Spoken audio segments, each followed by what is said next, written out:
welcome back to my channel. My name is Ishi, and honestly I was not planning to do an August wrap-up because it's already the end of September and I was like, makes no sense, but Nicole from Nicole and Her Books just posted hers and I was like, you know what, maybe I can just like slide mine in there too. So here I am with my August wrap-up. I have read some great books and I have read some not so great books, so I will be starting off with like my lowest rated books to the ones I rated the highest and liked the most. The first book I have on here is The Motion of Puppets by Keith Donoghue. Our two main characters are Kay, who is like an acrobat, and her husband Theo, who works like to translate books into French or like from French into English. And basically Kay has kind of like fallen in love with this puppet in a window, and one day she's like walking home and she thinks someone's following her, so she goes inside this puppet shop and hides there. And then she finds herself turned into a puppet. And for her to be turned back into a human, the love of her life, her true love, will have to recognize her in her puppet form and kind of like steal her away from the puppet show. I was intrigued by the premise of this book. It sounds so interesting. And the first 20-ish pages of this book were so good. And then it all just went downhill from there. Kay and Theo are supposed to be like, you know, they're married, like in love, but honestly there's zero chemistry between them. There's never really like proof that he loves her, and it's just like, I don't know, it's just weird. Like, I don't believe in their relationship, which is why I don't believe like he can't really break the curse, because he doesn't really love her because there's no proof. Another reason I didn't really like this book was because the entire premise of it was that Kay needs to be rescued from this puppet show. But Kay doesn't really seem to be having a bad time at this puppet show. She's honestly like living her life and she's making friends with all the other puppets and like she's having a good time. So I'm not convinced that she needs to be rescued from that place. Like, honestly, looking at her relationship with her husband and then looking at her relationship with all these other puppets, you can tell which one is better. So I'm like, I'm not really like rooting for the husband to come rescue her. Like, it's just, I don't know, it was just weird. So I gave it 2 stars. The next book I have is Between Sisters by Adwo Bedoe, and I also gave this book 2 stars, but I did really like the cultural aspect of this book. This book takes place in modern Ghana, and we get to see like the culture of the country, and we get to see how like the poor live versus like middle class versus like the rich people there. It's just like a really atmospheric book to read. The one thing I didn't like about it was the fact that all the characters seemed very surface level. Our main girl is Gloria, and she has failed 12 out of her 15 subjects, and she's kind of lost all hope for the future, like what's gonna happen to her, like no one's gonna hire her because she's just like failed. So the family friend by the name of Christine, who's a doctor and she's like pretty well off, offers to kind of take her in as a maid and promises her that if she works as a maid for her for 2 years, then Christine will pay for Gloria to go to dressmaking school. So Gloria eventually comes to see Christine as this like sisterly figure and defines her as like, oh, we're basically sisters but not by blood kind of thing. But like, even though she like says all this, there's no proof of Christine actually being like her sister. Like, it's very obvious to me as the reader that Christine is just kind of like her employer and is just kind of looking out for her because Gloria is working for her. And this book is about like sisterly bond, but it never actually explores like the real sisterly bond between Gloria and her like blood-related sister, even though they do grow kind of close throughout the story. It's just very like on the surface, and I wish to kind of get to know the characters more than I actually did. The next book I have is Maximum Ride Volume 2 by James Patterson. This book was one of my favorites when I was little. This book is about a group of children who were experimented on when they were little, and now they have wings and they have all these cool abilities like breathing underwater and like flying really fast and mind reading and stuff like that. And I had been wanting to reread them to see if I still liked them, and I still really liked the first volume, but the second volume was just, it was just too juvenile for me and I could not connect with these characters. Consider Harry Potter. Like, when we start reading Harry Potter, Harry's 11, but I can still connect to him. I can still like feel his feelings, you know? But this book, I could not connect with these characters at all. It felt like I was babysitting and they were just doing like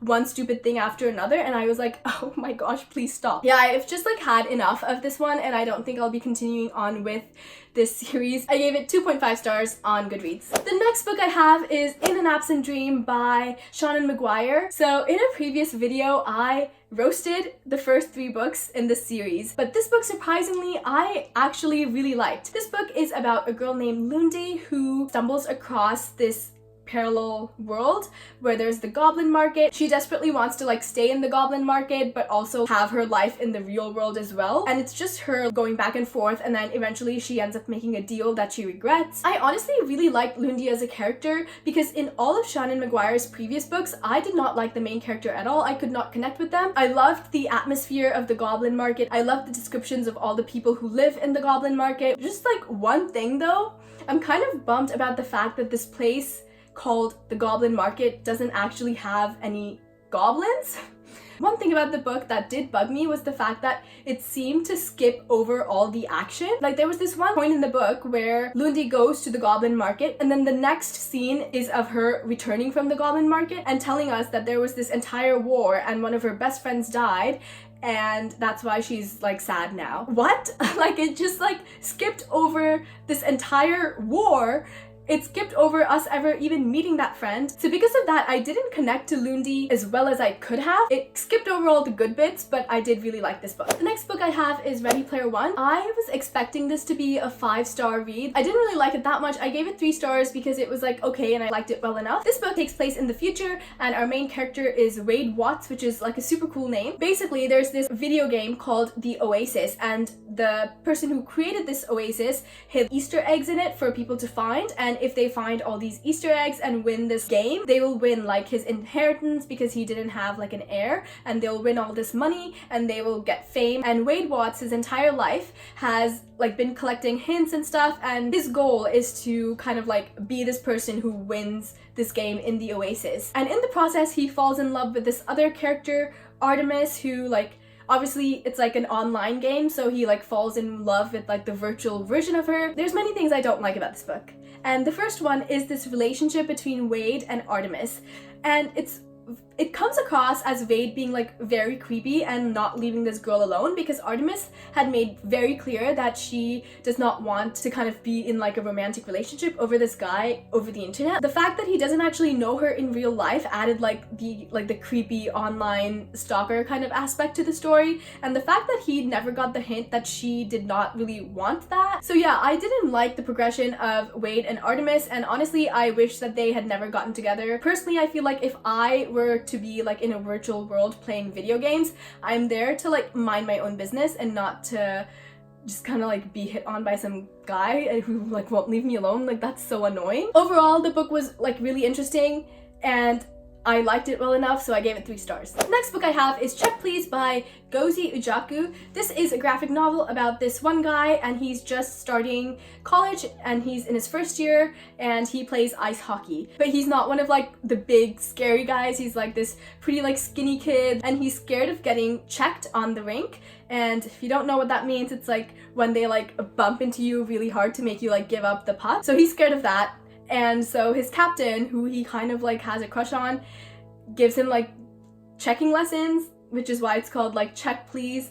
Yeah, it's honestly really cute. I gave it 3 stars because there were some parts that were like kind of boring. Like obviously there's the dynamic between this guy and like the captain, and that's all very interesting, but then it's also like his dynamic between him and like all the other team members, which was the boring part for me, because I'm like, I don't really feel close enough to these characters, so I don't really care how his relationship with these team members is. It was really cute and I really liked the ending, even though I felt like it was like a little bit rushed, but I get that because it's a graphic novel, so it doesn't have as much time to explore relationships and emotions as much as if it were a novel. 3 stars, really cute, highly recommend. Read this. The next book I have is A Monster Calls by Patrick Ness. This book I was expecting to love. I was really liking it until the very last couple of chapters. So this book is about a guy named Connor, I think, and his mom is really sick and her medicine is not working, and she has to like go back to the hospital and go back into treatment, and he's bullied at school. Life is not great for him and I feel very bad for him, and he's just suffering like throughout this entire book. And this book is very sad. Like everyone who has read it says it's very, very sad. I was expecting to just be like wrecked, and like I was, but not to the point of like tears. I really like this book because of like the monster and the dynamic between the monster and Connor, and how the monster like tied into Connor's personality. It was all very intriguing. The one reason that I didn't really like this book as much as I wanted to was because it felt like this book was building up to something so big. Every page I turned, it was building up and up and up and up and up to something, and I was ready for that something to kind of finally reveal itself. But when I finally got there, it was like nothing. It just like built up so much and I had so much expectations, but when I finally got there, it was just kind of like mediocre. But I still really like this book, despite the fact that the ending just kind of was disappointing for me. I gave this book 4 stars and I highly recommend you read it. For me personally, I don't like books about grief and like heartbreak, and I just like didn't connect to it as much as I feel like some people might. So definitely like take my review with a grain of salt. And then I have Scythe by Neil Shusterman. This book was so good. 5 out of 5 stars. This book takes place in a world where there is no war, no disease, no death even, and the only way people die is if they're killed by a scythe. And scythes are these people whose job is to just kind of find people to kill as a form of population control, and they have to find these people randomly depending on statistics of how people actually used to die in the time of like when people used to die. Our 2 main characters are Citra and Rowan, and a certain scythe has chosen them to apprentice under him, but neither of them really want to be a scythe just because of like the repercussions of it and just because of like the morality of it, but they have to stick with it if they want to survive. I'm just flipping to my scythe page, and this is my page in my bullet journal for scythe, and let's look at the main characters in particular. Citra reminded me of Hermione kind of, because she was very like, she wanted to be good at everything she did, and she was good at everything she did just because she like worked really hard and tried really hard. Rowan kind of reminded me of myself, which is bad if you like read the book. So like don't read the book. Read the book, it's so good. Basically, Citra and Rowan, they like train together, but the situations they end up in are very, very different, and the decisions that Rowan has to make are very different than the ones that Citra has to make. And even though like you're looking at these 2 characters and they're so different, the things they're doing is so different from one another, but I feel like if they would have swapped positions, the book would have turned out similarly, just because Neil Shusterman is so good at conflict and creating conflict and putting his characters in situations where they really have to think about what they want to do and who they want to be as a person. It's amazing. One thing I did not like though was like the romance in this book. It felt a bit pushed into there just to kind of appeal to the audience, and it was like wholly unnecessary. I could have done without a drop of romance in this book. I would have been equally as interested in this book if like the romance aspect of it didn't exist at all. The next book that I also gave 5 out of 5 stars to is wait for it, The Secret History by Donna Tartt. I don't think anyone is surprised, and if you are surprised, I'll link my reading vlog for The Secret History. I love it so much. This book is basically about a group of friends who have murdered someone in their friend group, and throughout the whole book we're trying to find out how they did it, why they did it, all the events that led up to this murder and everything that happened after it, and it is so fascinating. Our main character is Richard, and we're basically reading his recollection of this whole event. Like, it feels like we were reading his diary. So in the beginning, it took me a while to get used to reading through like this main character's perspective, especially because it was in first person. And the thing about Richard is he is a very unreliable narrator. He romanticizes this group of friends and he idolizes them and he thinks so highly of them. So everything we see from his perspective about these characters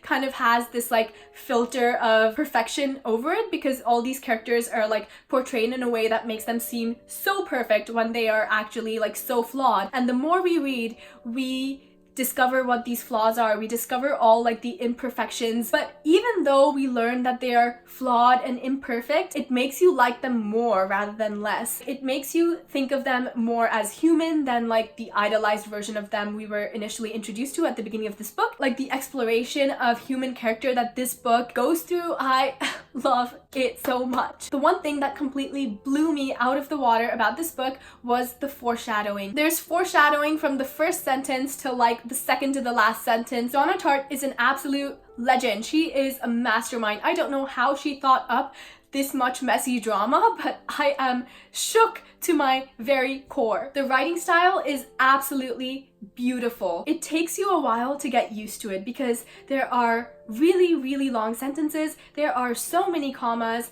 and sometimes you don't know what's going on. And because of that, it is a hard book to read because like you make your way through it very slowly, but it is worth it. This book very much rotates around dialogue and the conversations that these characters have amongst each other, and these conversations are so fascinating. They're so like beautiful, they're so like immersive.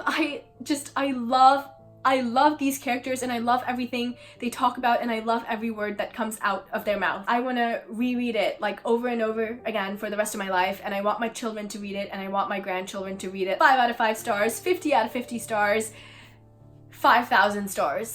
That is all for my books I read recently video. I hope you guys liked it. I hope you guys found like some book recs, and I hope I convinced you to read The Secret History or Scythe because they were such good books. But yeah, thank you so much for watching. My name is Ishi. Thank you for spending time with me, and I hope your day is as wonderful as you are.